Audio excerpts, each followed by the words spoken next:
13 अप्रैल 1919 अमृतसर की एक आम सी दोपहर। हवा में गर्मी थी और जमीन पर हजारों लोग जमा थे। कोई बैसाखी मनाने आया था, कोई बस सुनने और कोई अपने दिल की नाराजगी जाहिर करने। लेकिन किसी को जरा सा भी अंदाजा नहीं था कि कुछ ही मिनटों में ये जगह इतिहास की सबसे डरावनी मिसाल बन जाएगी। उस समय भारत अंग्रेजी हुकूमत के अधीन था। पहला विश्व युद्ध खत्म हो चुका था और अंग्रेजों ने वादा किया था कि युद्ध के बाद भारत को ज्यादा आजादी मिलेगी।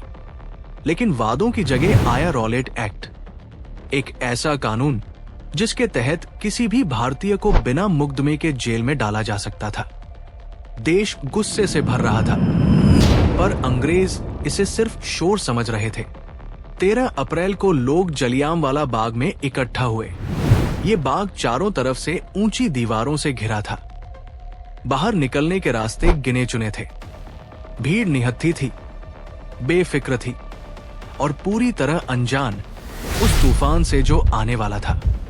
अचानक ब्रिटिश अफसर जनरल डायर अपने सैनिकों के साथ वहां पहुंचा।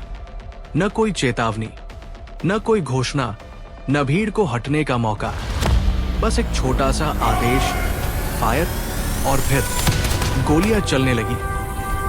लोग इधर उधर भागे, लेकिन निकलने का रास्ता नहीं था। कुछ दीवारों से टकराए, कुछ जमीन पर गिर पड़े। कई लोग जान बचाने के लिए एक कुएं में कूद गए। चीखें थी, भगदड़ थी और हर तरफ मौत थी। करीब 10 मिनट तक गोलियां चलती रही। जब गोलियां रुकी तो बाग में अजीब सा सन्नाटा छा गया।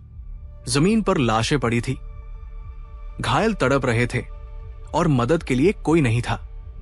जनरल डायर चुपचाप लौट गया, बिना किसी पछतावे के। उसके लिए यह सिर्फ एक सबक था। लेकिन यह सिर्फ एक हत्याकांड नहीं था। जलियांवाला बाग ने पूरे भारत की सोच बदल दी। रविंद्रनाथ टैगोर ने अपनी नाइटहुड लौटा दी। महात्मा गांधी ने कहा, अब अंग्रेजी हुकूमत से न्याय की उम्मीद रखना बेकार है। यहीं से आजादी की लड़ाई और ज्यादा तेज हो गई। जलियांवाला बाग हमें याद दिलाता है कि आजादी हमें यूं ही नहीं मिली।